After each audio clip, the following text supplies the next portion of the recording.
Bismillahirrahmanirrahim. Assalamualaikum warahmatullahi wabarakatuh.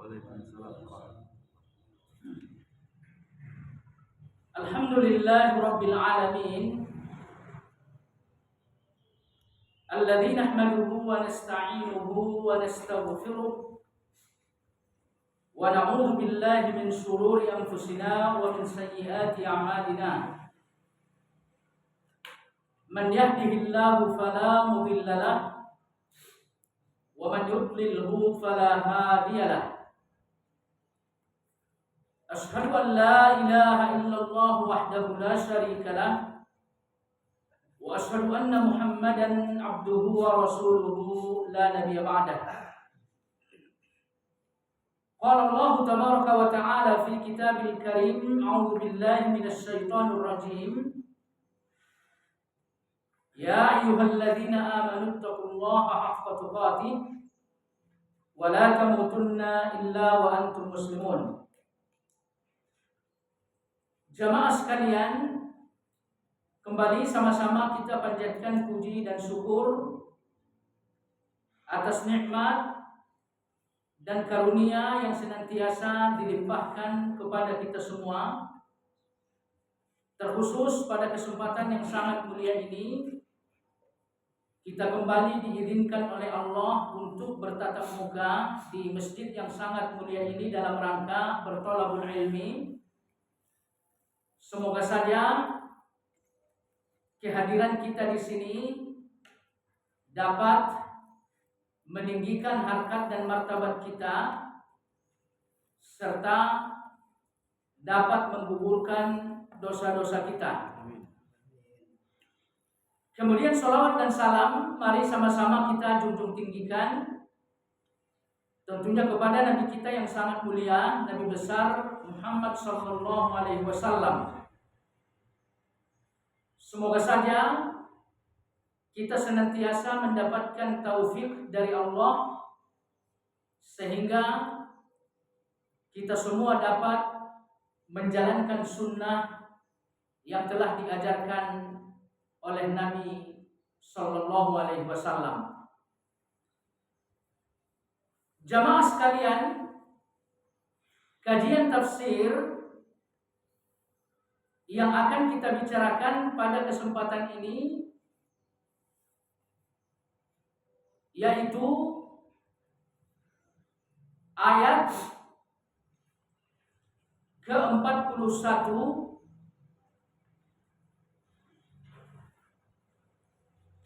dari surat Al-Baqarah.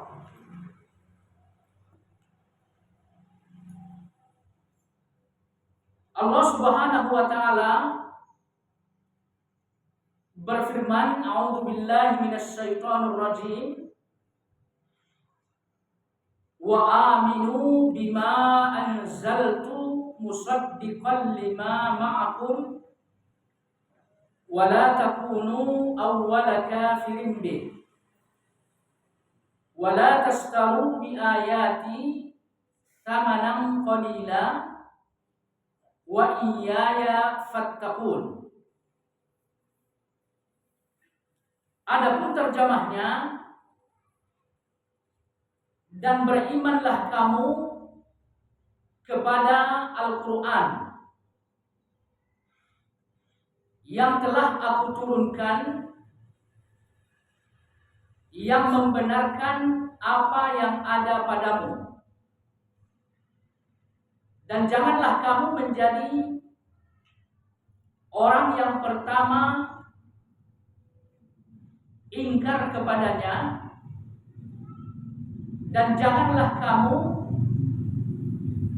menjual ayat-ayatku dengan harga yang murah, dan bertakwalah hanya kepadaku. Nah, jamaah sekalian, bapak-bapak dan ibu-ibu yang saya muliakan,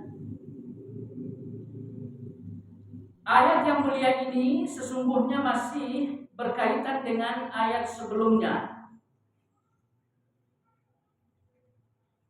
di mana pada ayat sebelumnya, seperti kita bicarakan pada pertemuan yang lalu, ada dua perintah yang disampaikan oleh Allah Subhanahu wa taala kepada Bani Israel. Yang pertama, mereka diperintahkan agar senantiasa mengingat-ingat dan mensyukuri nikmat yang telah diberikan kepada mereka. Kemudian yang kedua, mereka diperintahkan oleh Allah Subhanahu wa taala untuk memenuhi janji-janji yang telah diikat dengan Allah Subhanahu wa taala. Dan janji tersebut seperti kita sampaikan pada pertemuan yang lalu terdiri dari mendirikan sholat, kemudian menunaikan zakat, kemudian beriman kepada Rasulullah dan membela dakwah dan diri Rasulullah Shallallahu Alaihi Wasallam. Nah, jemaah sekalian, di ayat ke-41 Allah Subhanahu wa taala menyampaikan perintah selanjutnya,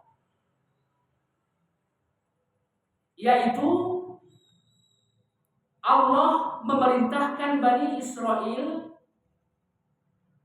agar mereka beriman kepada kitab yang telah diturunkan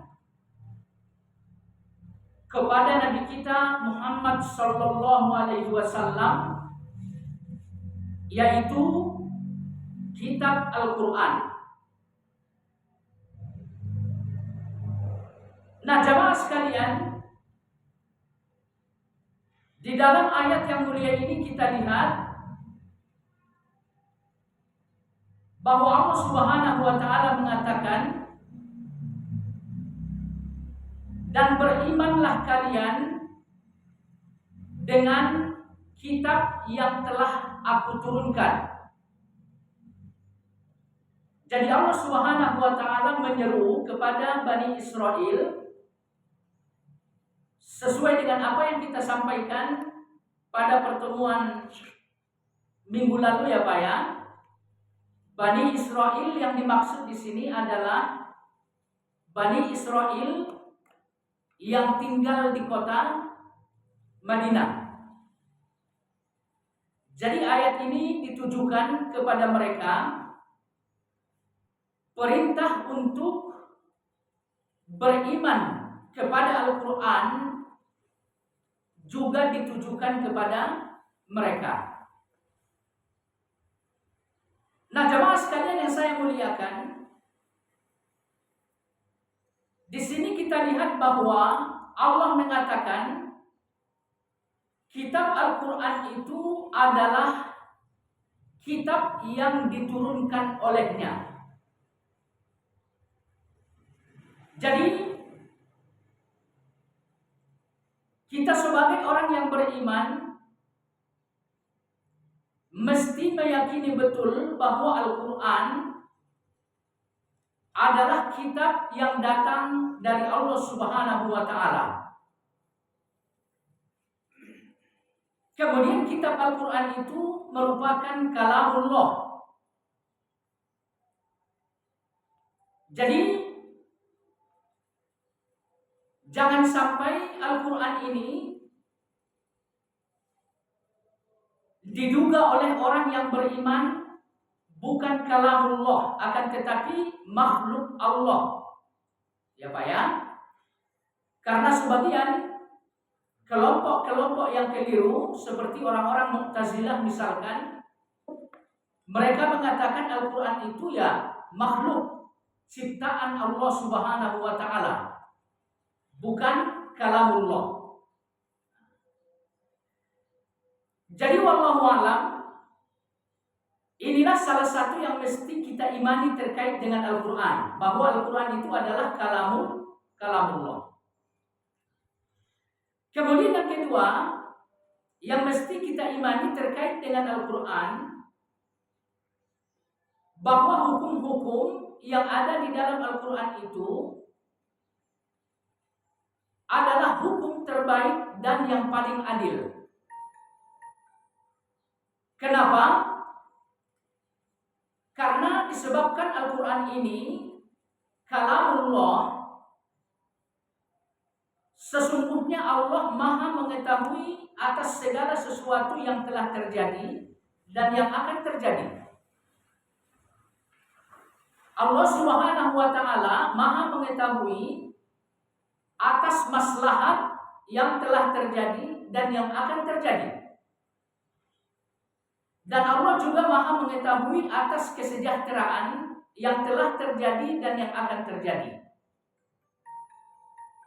Maka disebabkan karena Allah Maha mengetahui segala sesuatu yang akan datang sampai di kemudian hari gitu Pak ya, maka hukum-hukum yang ada di dalam Al-Quran pun berkesesuaian dengan kondisi perkembangan zaman, karena ditentukan berdasarkan ilmu yang dimiliki oleh Allah Subhanahu wa Ta'ala, dan kita ketahui ilmunya mencakup segala sesuatu yang akan terjadi. Maka salah satu bentuk keimanan kita terhadap Al-Quran, ya tidak boleh kita meyakini ada aturan yang lebih tepat yang mesti dijalankan oleh manusia, dan aturan ini lebih bermaslahat kepada manusia dibanding Al-Quran itu sendiri. Ya Pak ya. Jadi kita mesti meyakini bahwa Al-Quranlah satu-satunya kitab yang paling sempurna, baik ia bicara soal maslahat, bicara soal kesejahteraan, bicara soal ketenteraman umat manusia di zaman berikutnya. Karena banyak sekali orang-orang, terkhusus di negara kita Pak ya, seperti liberal misalkan ya, mereka mengatakan bahwa hukum yang ada di dalam Al-Quran itu tidak lagi relevan, tidak lagi sesuai dengan kondisi keadaan umat manusia di zaman ini, apalagi untuk zaman-zaman yang akan datang. Kenapa? Karena mereka bilang Al-Quran itu udah 15 abad yang lalu, udah nggak layak dijadikan sebagai dasar undang-undang yang bisa mendatangkan kesejahteraan dan ketenteraman bagi umat manusia yang hidup di zaman sekarang. Baik. Kemudian selanjutnya jemaah sekalian yang saya muliakan, sesungguhnya masih banyak persoalan-persoalan yang mesti kita imani terkait dengan Al-Quran Pak ya. Akan tetapi sekedar contoh dua hal tadi insya Allah udah cukup ya. Yang pertama, kita yakini Al-Quran itu merupakan kalamullah, bukan makhluk. Karena orang-orang Mu'tazilah keliru dalam masalah ini Pak ya. Kemudian yang kedua, kita yakini Al-Quran itu relevan sampai di kemudian hari. Karena apa? Sebagian orang-orang liberal mengatakan Al-Quran itu udah nggak cocok di zaman seperti sekarang ya. Baik. Kemudian selanjutnya, terhadap Bani Israel, Allah Subhanahu wa Ta'ala mengatakan bahwa Al-Quran itu membenarkan apa yang ada di dalam kitab mereka, yaitu Taurat dan Injil. Ya Pak ya. Nah jemaah sekalian yang saya muliakan, Syekh Utsaimin mengatakan bahwa membenarkan kitab sebelumnya gitu Pak ya. Jadi Al-Quran membenarkan kitab sebelumnya seperti Taurat dan Injil. Ini maknanya ada dua Pak. Ya, maknanya ada dua. Yang pertama, informasi yang ada di dalam kitab Taurat dan Injil terkait akan diutusnya Nabi kita Shallallahu Alaihi Wasallam.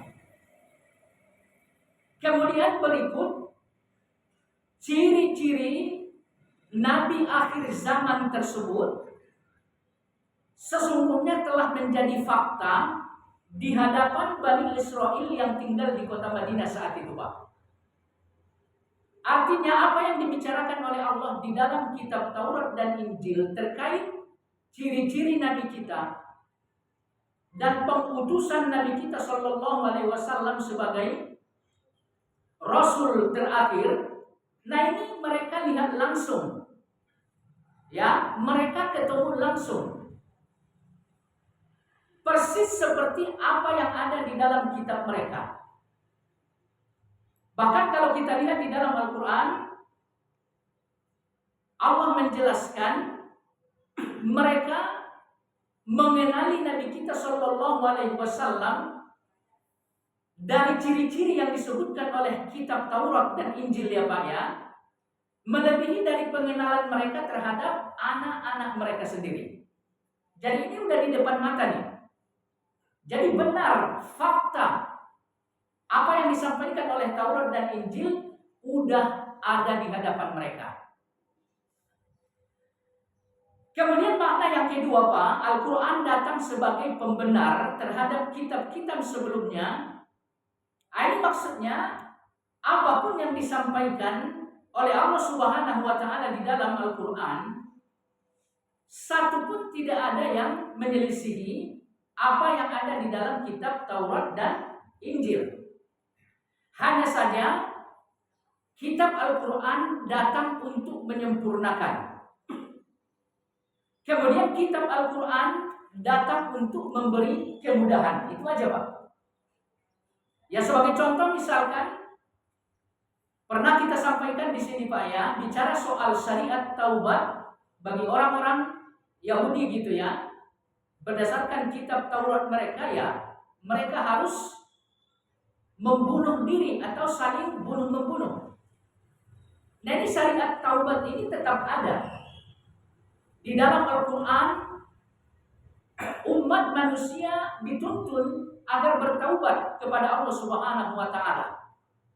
Hanya saja cara prosesi untuk taubat itu, ya, dimudahkan oleh Allah.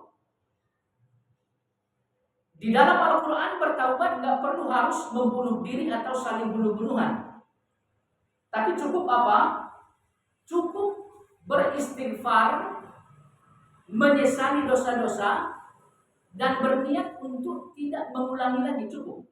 Jadi syariat taubat ini dimudahkan oleh Al-Quran. Itu aja, Pak. Jadi wallahu a'lam, kandungan-kandungan Al-Quran sesungguhnya menyempurnakan apa yang ada di dalam kitab-kitab sebelumnya, ya. Kemudian selanjutnya Allah Subhanahu wa Ta'ala mengatakan di sini, Pak, ya, sebagai pesan berikutnya terhadap Bani Israel. Berarti ini yang keempat, ya Pak, ya. Yang pertama di ayat sebelumnya mereka diperintahkan agar senantiasa menyebut nikmat dan pemberian Allah, artinya mensyukurinya, ya. Kemudian yang kedua, mereka diperintahkan untuk menunaikan janji yang telah diikat dengan Allah. Kemudian di ayat yang kita bicarakan sekarang, mereka diperintahkan agar beriman kepada kitab Al-Quran. Nah, kemudian perintah yang keempat, wala takunu awwala kafirin bih. Dan janganlah kalian menjadi orang pertama yang mengingkarinya. Nah, di sini perintah yang keempat ini, Pak, bentuknya larangan. Ya, Pak, ya. Adapun 3 perintah sebelumnya adalah perintah untuk melakukan. Nah, ini di perintah nomor 4 bentuknya adalah larangan.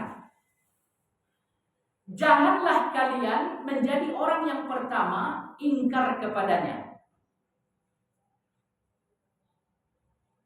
Yang perlu kita garis bawahi di sini yaitu bihi. Ya Pak, ya. Janganlah kalian menjadi orang yang pertama ingkar kepadanya. Nah, apa yang dimaksud kepadanya di sini? Nah, ulama-ulama berbeda pendapat ya Pak ya.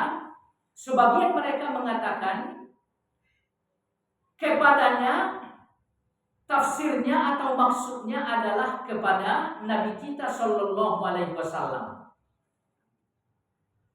Kemudian pendapat yang kedua mengatakan tafsir untuk bihi kepadanya maksudnya adalah Al-Quran. Jadi kalau misalkan kita terjemahkan berdasarkan penafsiran yang pertama, janganlah kalian menjadi orang yang pertama ingkar kepada Muhammad Shallallahu Alaihi Wasallam. Ini tafsir yang pertama ya.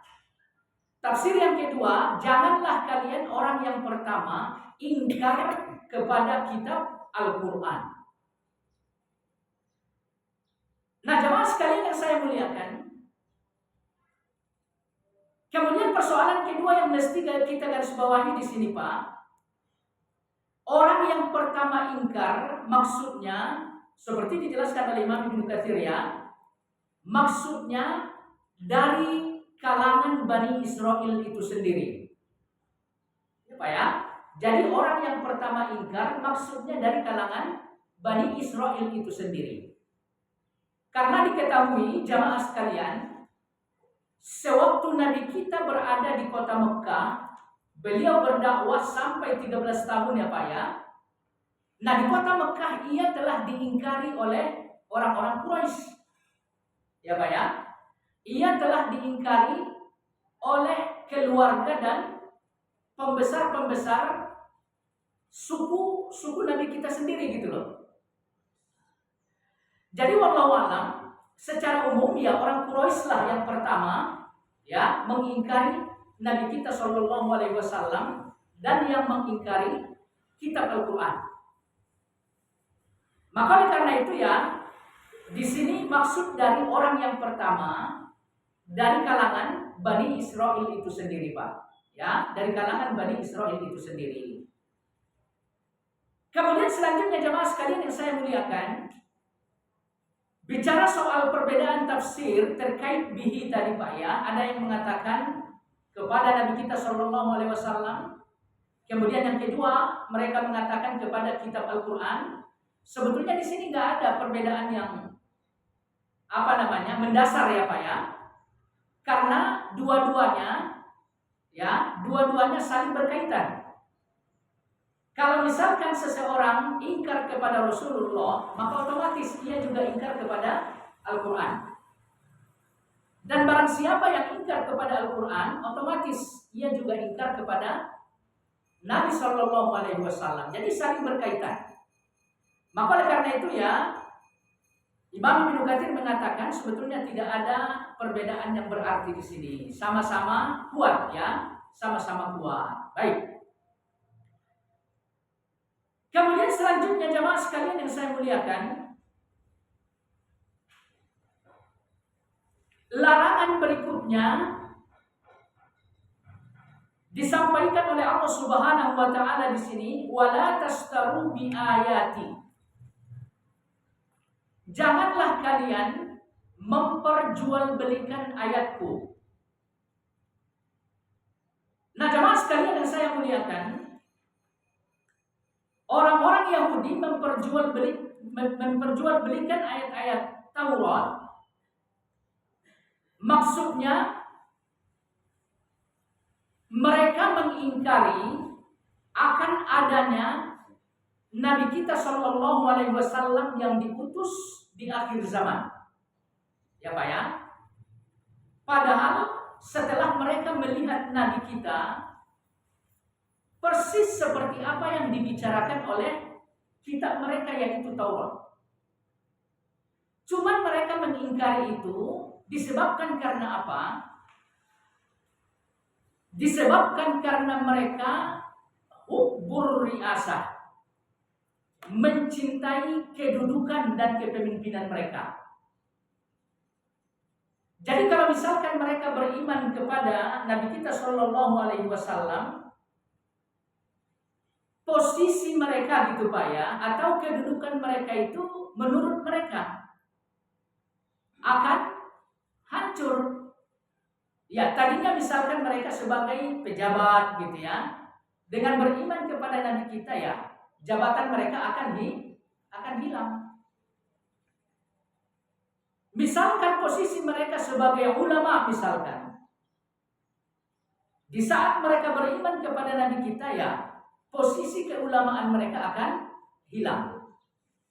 Jadi status-status sosial yang mereka miliki, mereka kira akan hilang apabila mereka beriman kepada Nabi Shallallahu Alaihi Wasallam. Maka oleh karena itu ya, mereka dikatakan oleh Allah sebagai orang yang menjual ayat. Kenapa? Karena dengan jabatan yang mereka duduki, mereka dapat dunia yang besar. Dengan posisi ulama yang mereka duduki, mereka juga mendapatkan balasan dunia yang besar.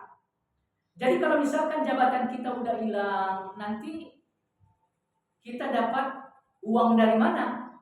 Sementara dengan jabatan ini kita dapat uang begitu besar. Nah, ini yang ditakuti nama mereka gitu ya.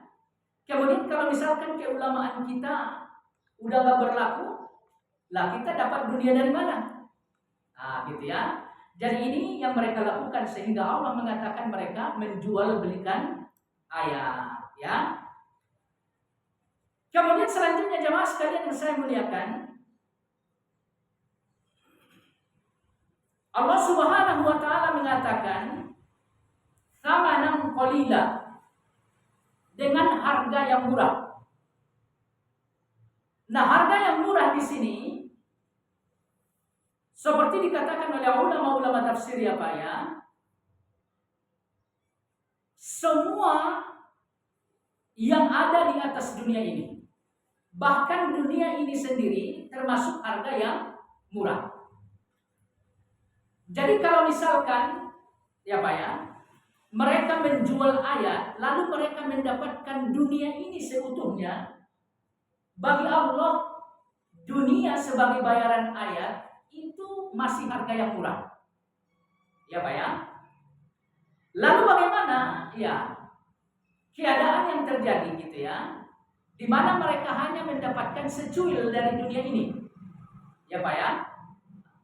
Mereka mendapatkan hanya sedikit dari dunia ini sebagai bayaran atas ayat-ayat yang mereka jual gitu ya. Jadi murah sekali gitu. Dunia ini aja semuanya murah bagi Allah. Lalu bagaimana kalau cuma secuil dari dunia? Jadi wallahu a'lam jamaah sekalian yang saya muliakan, dari sini mesti kita pahami bahwa Al-Quran ini adalah kitab yang sangat mulia.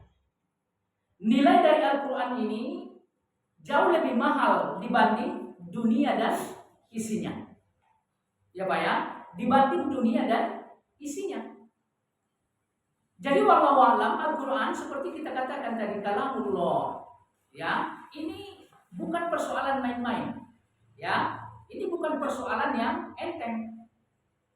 Dunia nggak ada apa-apanya Pak dibanding ayat-ayat yang ada di dalam Al-Quran. Jamaah sekalian, bapak-bapak yang saya muliakan, bahkan kalau kita lihat di dalam hadis-hadis yang disampaikan oleh Nabi kita ya, barang siapa yang membaca Al-Quran ya, satu hurufnya saja 10 pahala gitu ya. Jadi wallahu a'lam, ini nggak bisa dibandingkan dengan dunia gitu ya.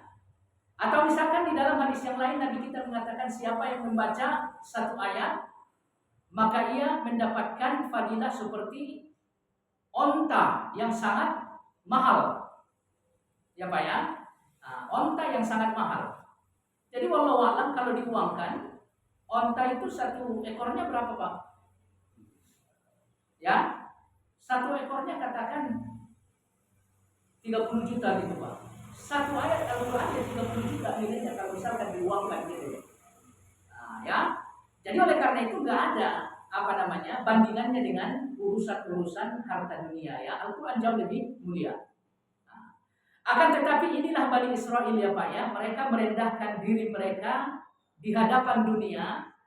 Mereka utamakan dunia dibanding ayat Al-Quran. Artinya mereka menolak ikut mengimani Nabi Shallallahu Alaihi Wasallam karena mereka takut kedudukan mereka akan hilang. Karena dari kedudukan itu mereka mendapatkan duniawi mereka.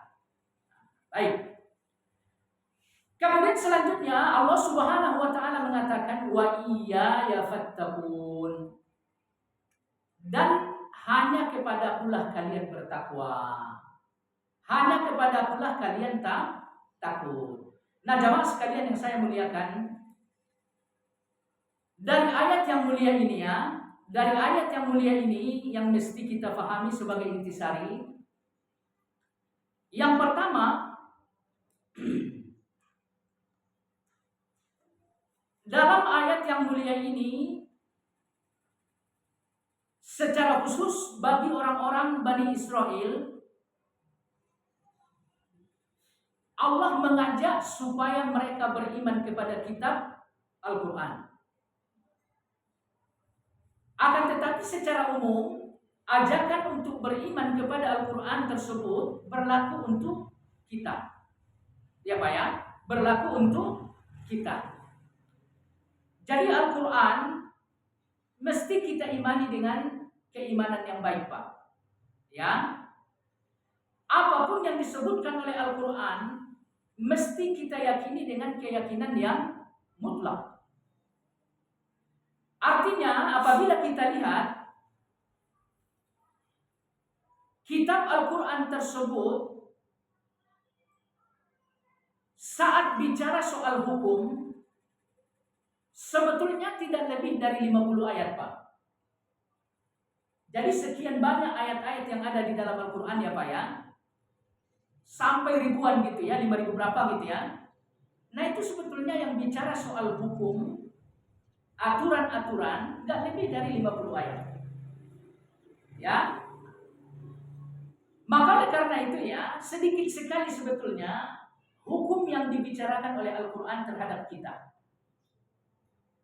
Maka oleh karena itu ya harus betul-betul dijaga keimanan terhadap hukum-hukum yang ditentukan oleh Al-Quran itu. Ya. Kemudian selanjutnya sisa dari ayat-ayat yang ada di dalam Al-Quran ya bicara soal motivasi untuk supaya beriman. Ya ini terdiri dari cerita-cerita ya Pak ya. Cerita-cerita orang terdahulu. Allah sampaikan kisah orang yang beriman seperti apa. Kemudian Allah sampaikan kisah orang yang ingkar seperti apa. Kemudian nanti di akhir zaman atau di akhirat akibat orang yang tidak beriman seperti apa? Akibat orang yang beriman seperti apa? Jadi ini yang ada di dalam Al-Quran. Ya Pak ya. Nah ini semuanya mesti kita imani. Terkhusus persoalan-persoalan tentang hal-hal yang akan terjadi Pak ya. Ini mesti kita imani. Ya. Kalau bicara soal persoalan yang udah lalu, ya insya Allah kita yakin betul Pak ya. Contoh misalkan kisah Fir'aun, kisah yang lain-lain. Nah, ini kita yakini betul. Tapi kadang-kadang secara tidak langsung, informasi Al-Quran terkait hal-hal yang akan datang ya banyak yang mengingkari hal ini. Ya, katakan misalkan Allah Subhanahu wa taala menjanjikan surga bagi orang-orang yang bertakwa misalkan.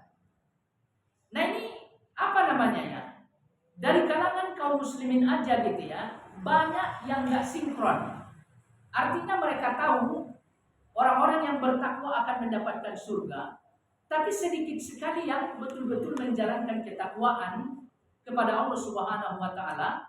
Padahal Allah janjikan apa? Surga. Nah ini kalau misalkan kita nggak tergiur gitu ya, nggak tertarik dengan surga, artinya kita nggak memaksimalkan diri untuk menjalankan ketakwaan gitu ya. Sebetulnya apa yang terjadi gitu ya? Jangan-jangan yang terjadi adalah pendustaan terhadap Al-Quran. Artinya, nah Allah Subhanahu wa taala berjanji, ya bisa aja mungkin kita nggak percaya terhadap janji Allah gitu ya. Padahal Allah katakan, Innallaha la yukhliful mi'ad. Allah itu nggak pernah ingkar janji. Ya. Jadi banyak hal gitu ya yang mesti kita pelajari ya Pak ya terkait ketertarikan kita atas motivasi-motivasi yang disampaikan oleh Al-Quran sejauh mana gitu ya. Kalau memang betul-betul kita tertarik, lalu buktinya mana? Apakah kita mengamalkan sesuatu yang diperintahkan oleh Allah dengan baik atau tidak? Nah, ya. Jadi ini intisari pertama ya. Kita harus mempercayai apapun yang disampaikan oleh Al-Quran terkait hukum-hukum maupun motivasi-motivasi keimanan terkait dengan cerita orang yang beriman dan cerita-cerita orang yang tidak beriman kepada Allah Subhanahu wa taala ya. Baik. Kemudian selanjutnya jamaah sekalian yang saya muliakan, intisari kedua yang mesti kita petik dari ayat yang mulia ini, bahwa Allah Subhanahu wa taala melarang orang-orang Yahudi atau Bani Israel untuk menjadi orang pertama yang ingkar kepada Nabi kita atau kepada Al-Quran. Nah, ini yang mesti kita pahami dari sini, Pak, bahwa dosa akan sangat besar apabila seseorang menjadi percontohan sebuah kejahatan. Bisa dipahami, Pak? Jadi berbeda, Pak, orang yang melakukan kejahatan karena memang sebelumnya udah ada kejahatan tersebut gitu ya. Jadi berbeda. Berbeda dengan siapa? Dengan orang yang pertama kali mencontohkan kejahatan tersebut. Makanya di dalam hadis seperti diriwayatkan oleh Imam Muslim ya Pak ya, Nabi kita mengatakan man sanna sunnatan sayyi'atan, barang siapa yang mencontohkan satu kejahatan, maka ia akan mendapatkan dosa dari semua pelaku kejahatan tersebut sampai kiamat nanti. Ya Pak ya. Jadi bahayanya Pak, menjadi pelopor kejahatan, bahayanya seperti ini. Setiap kali ada orang yang melakukan kejahatan tersebut, ya udah, dosa dari semua yang melakukan itu akan ditimpakan kepada kita. Kemudian dosa mereka nggak dikurangin untuk kita, enggak. Berapa besarnya dosa mereka, sebesar itu pula yang akan ditimpakan kepada orang yang pertama melakukan kejahatan tersebut. Ya Pak ya. Kemudian dijelaskan lagi oleh Nabi kita SAW di dalam hadis seperti ini diriwayatkan oleh Imam Al-Bukhari dan juga Imam Muslim dari sahabat Ibnu Mas'ud. Kata Nabi SAW, orang pertama yang mencontohkan pembunuhan adalah putra Adam alaihissalam. Ya, putra Adam alaihissalam. Kata Nabi, siapapun yang membunuh sampai nanti akhir zaman, dosa pembunuh itu akan ditimpakan juga kepada putra Adam alaihissalam. Jadi Imam Nawawi mengatakan ya, seperti yang kita sampaikan tadi ya, berapa banyak orang yang melakukan pembunuhan, kemudian dosa mereka berapa besarnya, seperti itu yang akan ditimpakan kepada putra Adam. Jadi jamaah sekalian yang saya muliakan, kita mesti hati-hati ya dalam memberikan contoh ya terhadap anak-anak kita atau terhadap lingkungan. Jangan sampai contoh yang kita praktekkan adalah sesuatu yang maksiat kepada Allah Subhanahu wa taala. Sesuatu yang dilarang oleh Allah Subhanahu wa taala. Karena kalau seandainya hal itu dicontoh orang lain lalu turun-temurun, ini dosanya akan ngalir terus. Ya Pak ya, dosanya akan mengalir terus. Terkhusus dalam keluarga kita Pak ya, karena seperti kita ketahui, orang yang paling mengidolakan kita ya anak-anak kita. Ya Pak ya, mungkin di luar sana kita nggak jadi idola gitu Pak ya, karena kita orang biasa. Tapi bagi anak-anak kita sesungguhnya kita bukan orang biasa Pak. Ya, anak-anak kita memandang diri kita itu ya segalanya. Makanya anak cenderung mencontoh orang tua. Ya Pak ya. Nah ini nih, jangan sampai anak kita mencontoh sesuatu yang buruk dari kita. Ya, nantinya apa? Kalau seandainya anak melakukan keburukan itu, kemudian turun lagi ke cucu, turun lagi, ya udah, dosanya itu bakal ngalir terus. Jamaah sekalian, bapak-bapak yang saya muliakan, lalu bagaimana semestinya? Apa yang perlu kita lakukan? Ya, yang perlu kita lakukan adalah memberikan contoh yang baik. Ya Pak ya, memberikan contoh yang baik. Katakan misalkan, apabila orang tua memberikan contoh yang baik kepada anak-anak, keluarga, kita ambil lingkup yang paling kecil aja Pak ya. Lalu misalkan orang tua ini nantinya udah wafat gitu Pak. Ya. Nah si anak tetap melakukan contoh yang baik yang ia lihat dari orang tuanya gitu ya. Si orang tua akan dapat pahala, akan mendapatkan jariah, ganjaran yang terus menerus mengalir gitu Pak. Ya. Jadi makanya ulama-ulama kita mengatakan salah satu yang mesti diupayakan seorang anak untuk berbakti kepada orang tua ya.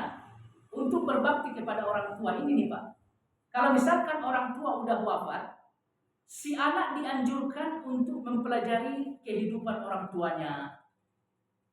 Lalu apabila ia melihat ada kebaikan-kebaikan yang biasa dilakukan oleh orang tuanya gitu ya, lalu ia lakukan dalam rangka mencontoh orang tuanya, maka orang tuanya akan dapat pahala.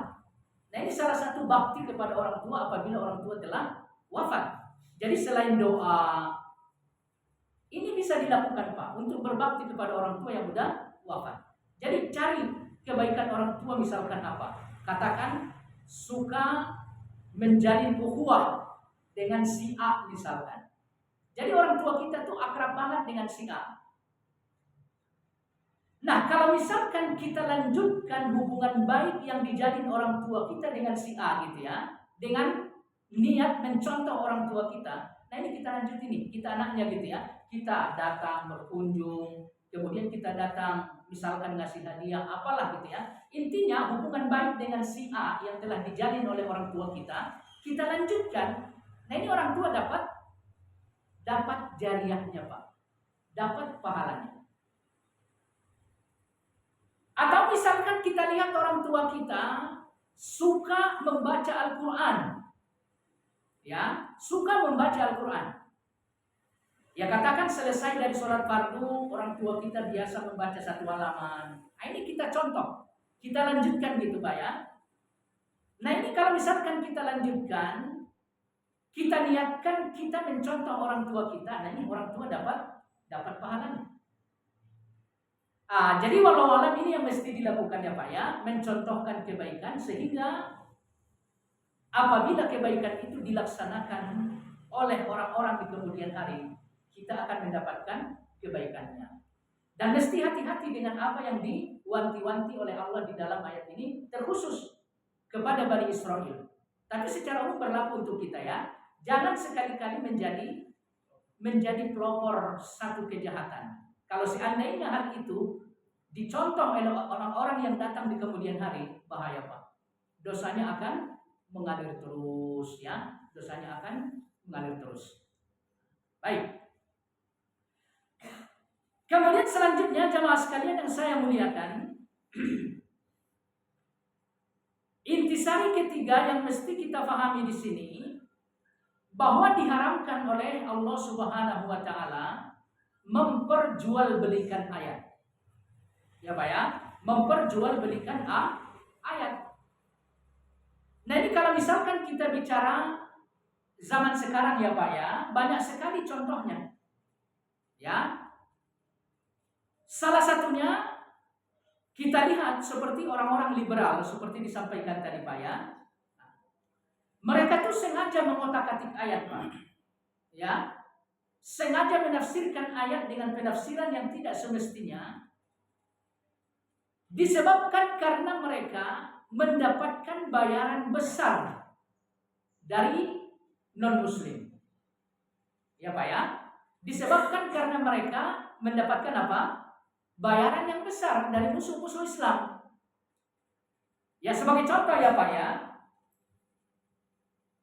mereka memelintirkan ayat tentang jilbab atau hijab di dalam Al-Quran.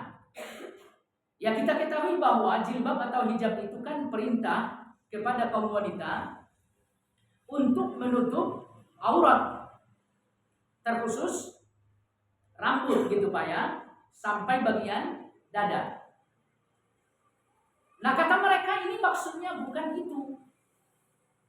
Maksud jilbab itu sebetulnya yang mesti ditutupin itu ya hati gitu loh. Ya, jadi hati yang mesti ditutupi dari kejahatan-kejahatan. Adapun fisiknya nggak usah pakai jilbab, nggak apa-apa. Rambutnya kelihatan aja sama orang-orang yang bukan mahram nggak apa-apa. Yang penting hatinya yang dijilbabin. Nah ini kata mereka gitu ya. Jadi penjelasannya bagus, ya. Penjelasannya yang masuk akal gitu ya. Karena buruk sekali kelihatan apabila ada orang yang berjilbab, hatinya nggak benar gitu Pak ya. Jadi bisa merusak citra Islam. Jadi masuk akal gitu. Ya. Jadi kata mereka ya jilbab untuk hati aja. Hati aja yang mesti dijaga dari maksiat. Adapun fisiknya biarin terbuka. Nah ini nih, mereka mengarahkan pemahaman umat supaya melenceng dari makna yang sesungguhnya gitu loh Pak. Padahal yang diinginkan oleh Allah terkait hijab atau jilbab menutup aurat secara fisik. Nah ini nih, kandungan ayat yang sesungguhnya dipelintirin. Jadi banyak lagi Pak, ya persoalan-persoalan lain yang sengaja diburamkan, sengaja dipelintir sama mereka. Ayat dirusak maknanya, tafsirnya dialihkan kepada sesuatu yang tidak semestinya gitu ya. Ini kenapa? Karena mereka mendapatkan bayaran dari musuh-musuh Islam. Mereka menjual ayat. Kemudian jamaah sekalian yang saya muliakan, termasuk juga ya Pak ya, orang yang memperjualbelikan ayat, ya seorang dai yang menuntut bayaran saat ia menyampaikan dakwah. Kalau misalkan hanya sebatas menuntut bayaran, sebetulnya nggak apa-apa, sepanjang mereka memiliki niat yang ikhlas untuk menyampaikan Al-Quran tersebut. Ya Pak ya, jadi niatnya ikhlas untuk menyampaikan ayat. Lalu mereka meminta dibayar. Dalam masalah ini nggak masalah. Akan tetapi kalau misalkan keikhlasan yang nggak ada, semata-mata untuk mendapatkan bayaran gitu ya, semata-mata untuk mendapatkan bayaran, ini termasuk menjual belikan ayat. Nah ini yang dijelaskan oleh Imam Ibnu Katsir ya Pak ya.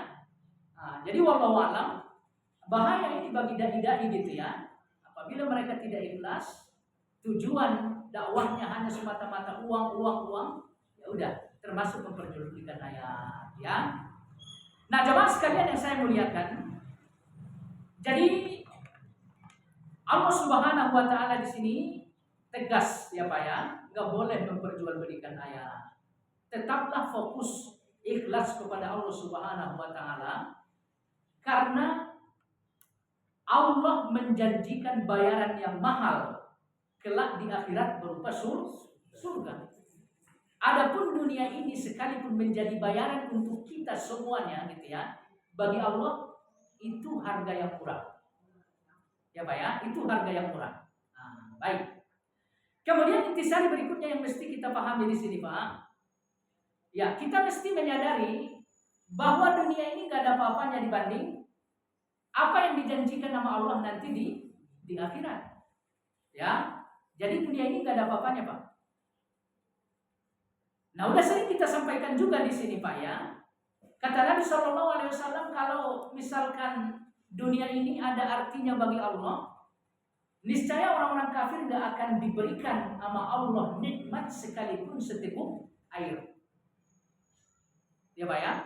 Jadi kalau dunia ini berarti bagi Allah, orang kafir itu gak bakal dapat minum biarpun kata seteguk Pak. Cuman faktanya dapat kita lihat, justru malah nikmat dunia ini lebih banyak dikuasai orang-orang kafir. Nah ini penguasaan mereka terhadap dunia ini. Mereka katakan misalkan dunianya jauh lebih makmur dibanding orang-orang beriman gitu ya. Nah ini mestinya menjadi fakta bagi kita. Akan hinanya dunia ini gitu Pak ya. Akan hinanya dunia ini. Kenapa? Karena ternyata Allah berikan kepada mereka. Ya, Allah berikan kepada mereka. Jadi wallahu a'lam, jamaah sekalian, kalau kita lihat hadis-hadis atau perkataan-perkataan yang disampaikan oleh ulama-ulama kita banyak sekali Pak, ya, yang menunjukkan kehinaan dari dunia ini. Maka oleh karena itu ya, tidak pantas kita menjual ayat Allah untuk mendapatkan dunia.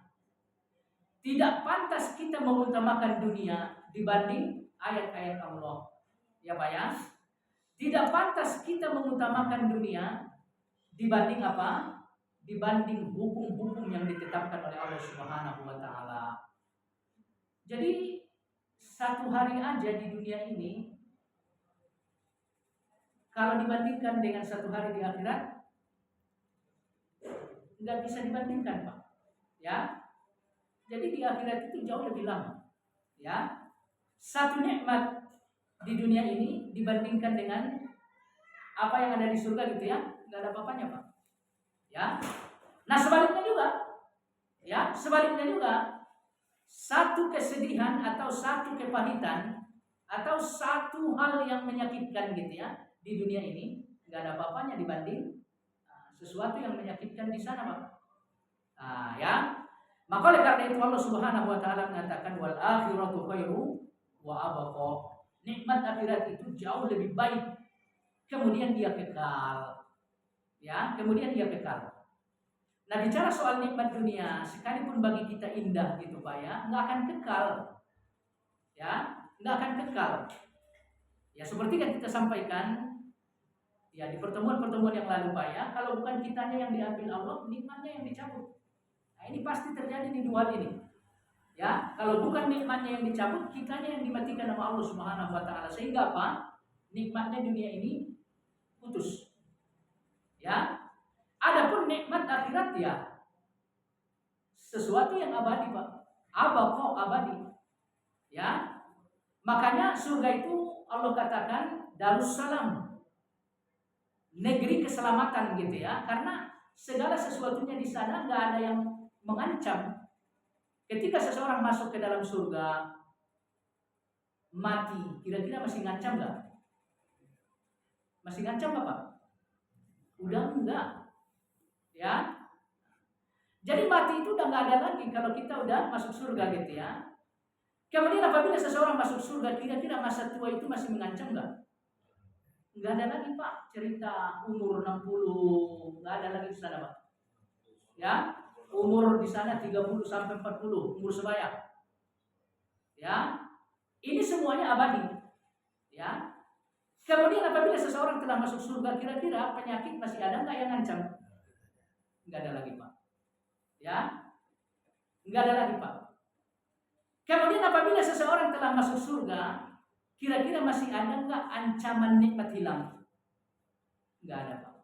Ya, jadi negeri keselamatan adalah surga karena kita selamat dari segala ancaman-ancaman. Ya, maka oleh karena itu Allah mengatakan wal akhiratu khairu wa abqa. Kemudian di dalam ayat yang lain wal akhiratu khairul laka minal ula. Ya, kehidupan akhirat jauh lebih baik dibanding kehidupan dunia, ya. Kemudian intisari terakhir dari ayat yang mulia ini, Pak.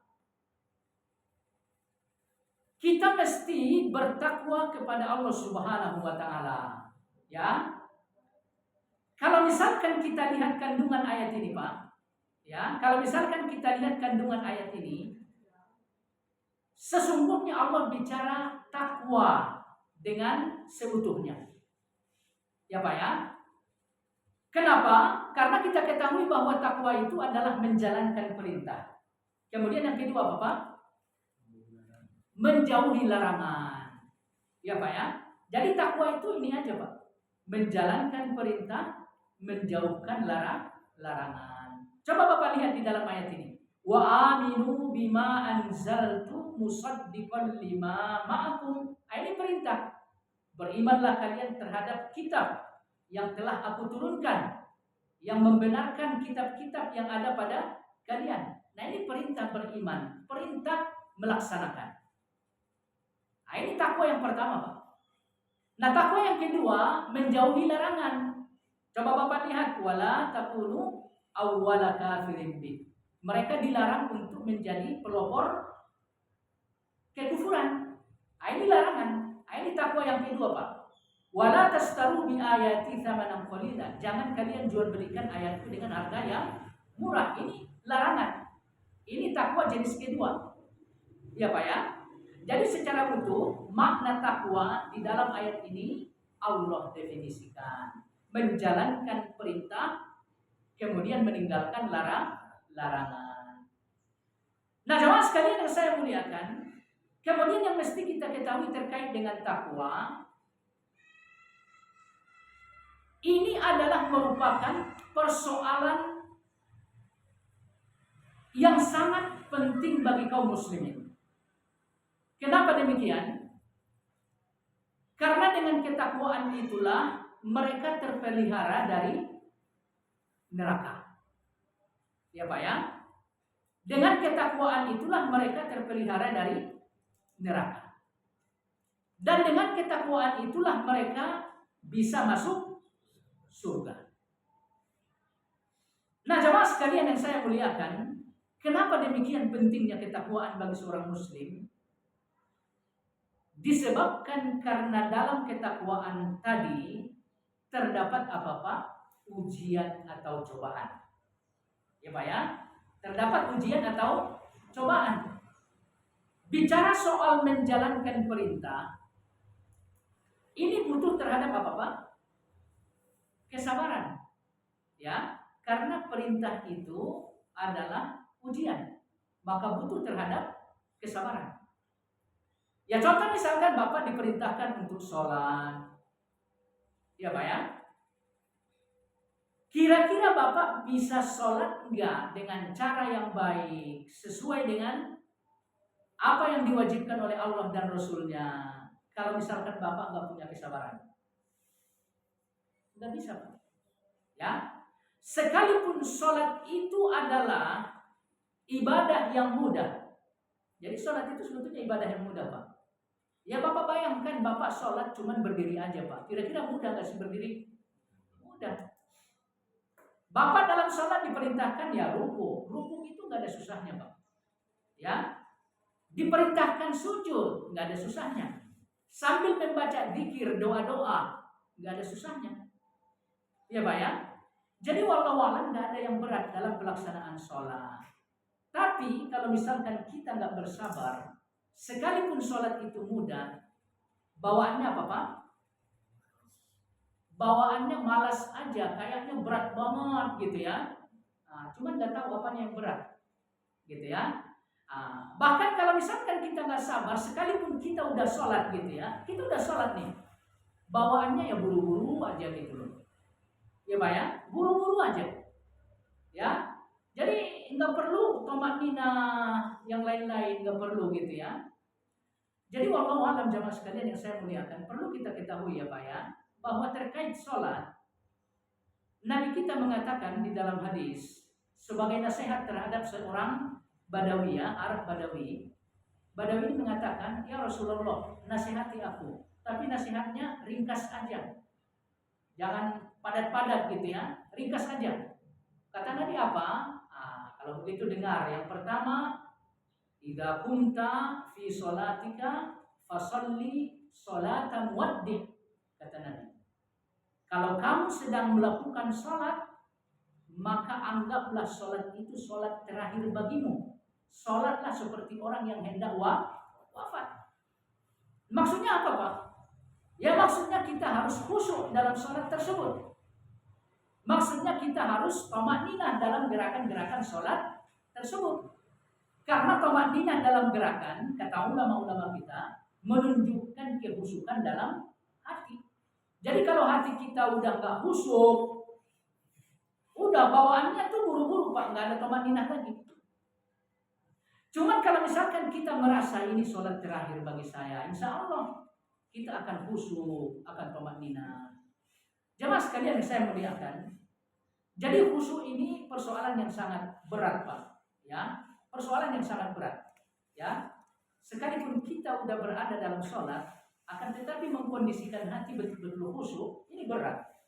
Ya Pak ya. Nah kemudian khusyuk ini ya apa? Ibnu Qayyim mengatakan khusyuk itu ya ketundukan, kemudian merasa hina. Ayo Pak. Jadi kita sholat, hati kita betul-betul tunduk kepada Allah.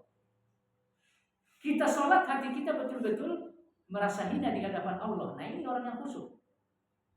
Ini sholat yang akan membuahkan kebaikan. Di atas dunia ini sholat semacam inilah yang akan mencegah seseorang dari perbuatan keji dan mungkar.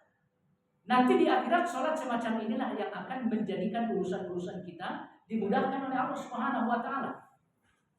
Akan tetapi kalau misalkan ada seseorang yang sholat, ya fisiknya sholat, tapi di hatinya masih membawa kesombongan, wah kita ini loh, kita ini punya. Kalau masih begitu Pak, sholat ini gak bakal berarti, gak bakal membuahkan manfaat. Jadi buang kesombongan. Ya, hati harus betul-betul merasa hina di hadapan Allah. Ya. Jadi wallahu a'lam, kembali ke sini, menjalankan perintah Allah itu ujian. Ya Pak ya, ujian. Maka tidak akan seorang pun sukses menjalankan ujian, menjalankan perintah kalau bukan dengan kesabaran yang kuat. Ya Pak ya. Kemudian meninggalkan larangan juga ujian. Ya Pak ya. Jadi meninggalkan larangan itu ujian. Lebih-lebih apabila kita lihat larangan-larangan itu adalah sesuatu yang diinginkan oleh nafsu. Ya katakan misalkan berzina, itu secara nafsiyah gitu Pak ya. Ya manusia menginginkan hal itu. Ya. Tapi bisa nggak nahan? Nah ini nih. Bisa nggak nahan untuk tidak melakukan zina? Jawabannya tergantung kesabaran. Ya, kalau misalkan kita punya kesabaran yang baik, ya insya Allah kita akan bisa menahan diri dari larangan-larangan Allah. Orang yang berbisnis misalkan gitu Pak ya, bicara soal bisnis jujur ya untungnya nggak banyak-banyak amat. Tapi kalau misalkan bisnis dengan riba gitu ya, nah ini cepat Pak. Katakan misalkan jual uang, ada nggak orang yang jualan uang Pak? Nah, kita cuma jualan sayur gitu ya, jualan apa namanya? Jualan makanan, jualan sarapan gitu ya, jual apa namanya? Kelontongan. Nah, ini ada orang yang jualannya uang Pak. Luar biasa ya, uang dijualin sama dia. Ya untungnya banyak orang jualannya uang gitu ya. Beda dengan yang jualan sayur macam-macam gitu ya. Nah ini kalau misalkan Bapak nggak sabar-sabar dalam berbisnis, ya Bapak akan melakukan hal-hal yang dilarang oleh Allah Subhanahu wa Ta'ala ya. Jadi intinya menjalankan perintah dan meninggalkan larangan adalah ujian. Nah, ini butuh kesabaran. Kalau kita bersabar, pahalanya sangat besar. Makanya Allah katakan di dalam ayat yang lain, innama yuwaffas sabiruna ajrahum bima kanu bighairi hisab. Sesungguhnya orang-orang yang bersabar, bagi mereka Allah akan berikan pahala tanpa batas. Ya Pak ya, nggak ada cerita berapa gitu ya, tanpa batas. Itu pahala yang akan didapatkan orang-orang yang bersabar. Baik. Sampai di sini Pak. Waktu tinggal 10 menit lagi. Kalau kita lanjutkan tanggung nih. Dan saya juga mau ke pondok nih bocah. Baik, ada pertanyaan Pak sebelum kita tutup? Ya. Bagaimana cara tobat orang-orang yang sebagai pelopor kekufuran dari sementara sudah dilakukan turun-temurun gitu? Baik, bismillahirrahmanirrahim. Ya inilah salah satu bukti ya beratnya dosa orang yang mencontohkan keburukan. Taubatnya juga susah. Jadi kalau misalkan kita hendak bertaubat dari dosa-dosa semacam ini, sebisa mungkin diadakan klarifikasi. Ya. Jadi dibuat semacam tulisan kalau kita keliru dalam tulisan. Ya, kalau misalkan kita keliru dalam apa namanya? Dalam mencontohkan sesuatu, katakan terhadap keluarga gitu ya. Buat wasiat kepada keluarga, jangan. Ya. jangan mencontoh hal-hal yang kita lakukan gitu ya. Jadi wallahu alam, intinya selain taubat kepada Allah harus ada upaya menjelaskan kekeliruan-kekeliruan tersebut kepada manusia. Sebagai contoh misalkan ya Pak ya, sebagai contoh misalnya Imam Abul Hasan Al-Asy'ari gitu ya. Beliau menebar akidah yang keliru sampai bertahun-tahun Pak. Ya. Jadi beliau menebarkan akidah yang bertentangan dengan sunnah sampai bertahun-tahun. Bahkan ada yang mengatakan 40 tahun. Ya Pak ya. Nah, baik. Setelah beliau berdialog dengan Imam Al-Barbahari, akhirnya ia pun kembali ke pangkuan sunnah. Ya, ia pun kembali ke pangkuan sunnah. Lalu apa yang ia lakukan setelah ia taubat kembali ke pangkuan sunnah? Ia menulis buku yang membantah pemikiran-pemikiran teologi yang ia sampaikan sebelumnya. Ya, judul buku ini ya Al-Ibanah an Ushulid Diyanah. Jadi dibantah semuanya Pak. Apa yang dia katakan sebelumnya dibantah, ya, ditolak semuanya.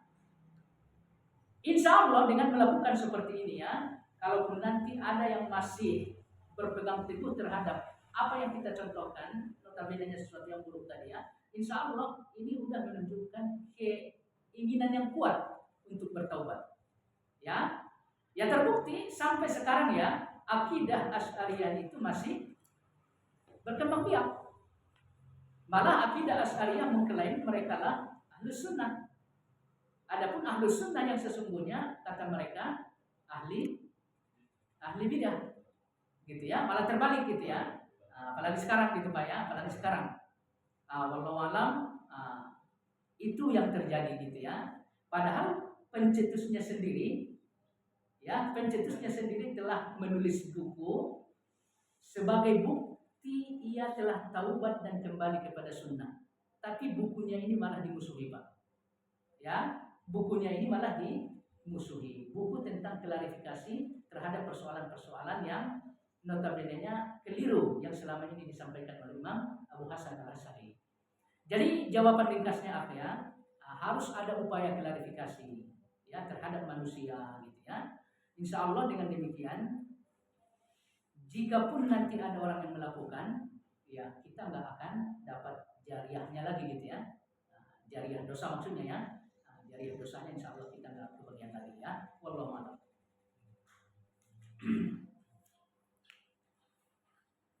Baik, sampai di sini insya Allah bermanfaat. Kita tutup dengan kafarah majelis. Subhanallah. Assalamualaikum warahmatullahi